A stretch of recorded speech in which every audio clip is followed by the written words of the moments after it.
വിധി വന്നതിന് അതിനോട് ചേർന്ന് നിൽക്കാതെ ഇനിയും ഞങ്ങൾക്ക് നീതി വേണം, പൂർണ്ണമായി നീതി ലഭിച്ചിട്ടില്ല എന്നൊരു അതിജീവിതം പറയുകയും ആ അതിജീവിതയോടൊപ്പം ആയിരക്കണക്കിന് പേര് അണിനിരക്കാൻ വേണ്ടി ബില്ലിങ്ങായി റെഡിയായി വരികയും ചെയ്യുന്ന ഈ ഒരു പോപ്പുലർ ഔട്ട്റീജിനെ ഓർത്ത് കേരളത്തിൽ ജനിച്ചതിന്, മലയാളിയായി ജനിച്ചതിൽ ഞാൻ വളരെ അഭിമാനം കൊണ്ടാണ് നിൽക്കുന്നത്. ഇത് മലയാളിയുടെ നീതിബോധത്തിന്റെ ഒരു ഔട്ട് പോറിംഗ് ആണെന്ന് തന്നെയാണ് ഞാൻ വിശ്വസിക്കുന്നത്. പലപ്പോഴും വളരെ സിനിക്കലായിട്ട് നമ്മൾ കേരളത്തിനെ കാണുമ്പോൾ ഈ സോഷ്യൽ മീഡിയയിൽ നമ്മൾ കാണുന്ന ലക്ഷക്കണക്കിന് ഹാഷ്ടാഗുകൾ, ലക്ഷക്കണക്കിന് പോസ്റ്റുകൾ, ലക്ഷക്കണക്കിന് കമന്റുകൾ നമ്മൾ പ്രൂവ് ചെയ്യുന്നത് നീതി എന്നുള്ള ഒരു വിശ്വാസം, ഒരു ആശയം മരിച്ചു പോയിട്ടില്ലാത്ത ഒരു സമൂഹമാണ് നമ്മുടേതെന്ന് നമ്മളെ തന്നെ ബോധ്യപ്പെടുത്തുന്നത്. നമ്മൾ ഇപ്പോഴും ജീവനോടെ ഉണ്ട് ഇവിടെ, നമ്മൾ ഇപ്പോഴും നീതിയിൽ വിശ്വസിക്കുന്നുണ്ട്.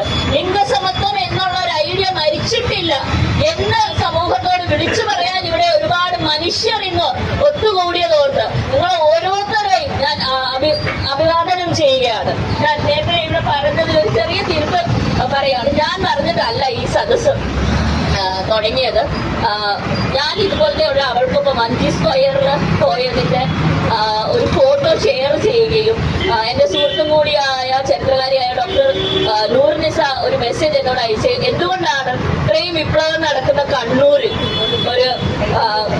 ഒരു മീറ്റിംഗ് ഇല്ലാത്തതെന്ന് ചോദിക്കുകയും ചെയ്തു. എനിക്കത് വളരെ പ്രസക്തമായ ഒരു ചോദ്യമായി തോന്നുകയും 2-3 മെസ്സേജുകൾ പല പല സ്ത്രീകൾക്ക്, സ്ത്രീപക്ഷത്ത് നിൽക്കുന്ന പുരുഷന്മാർക്ക് അയക്കുകയും ചെയ്തു.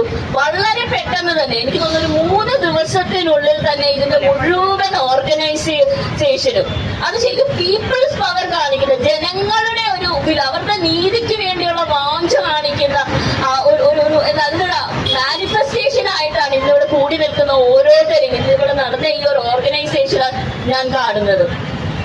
നമ്മൾ ഈ ഒരു വിധി എടുത്ത് നോക്കുകയാണെങ്കിൽ ഞാനൊരു സാധാരണ പൗരയായിട്ട് നിന്നാണ് ഈ വിധി വായിക്കുന്നത്. But at the same time വർഷങ്ങളായിട്ട് ഹിസ്റ്ററി ഡോക്യുമെന്റ്സ് വായിക്കുന്ന ഒരു ചരിത്രകാരിയും കൂടിയാണ്.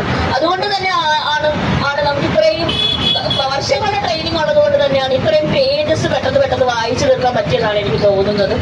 അതിൽ 1712 പേജസ് ഉണ്ട്. അതിൽ 1000-ൽ കൂടുതൽ പേജുകൾ, 1070ഓളം പേജുകൾ ഞാൻ വായിച്ചു തീർത്തു. ഇതിൽ ഓരോ പേജും വായിക്കുമ്പോൾ എത്ര അധികം ജുഡീഷ്യൽ റിഫോമിന് ആവശ്യമുണ്ടെന്ന് നമുക്ക് മനസ്സിലാകും. അതുകൊണ്ട് നീതിപീഠത്തിനെ വെല്ലുവിളിക്കുകയല്ല, നീതിപീഠം റിഫോം ചെയ്യേണ്ട വലിയ ആവശ്യമുണ്ട് എന്ന് ഉറക്കെ പ്രഖ്യാപിക്കാനും കൂടെയാണ് നമ്മൾ ഇവിടെ വന്നിരിക്കുന്നത്.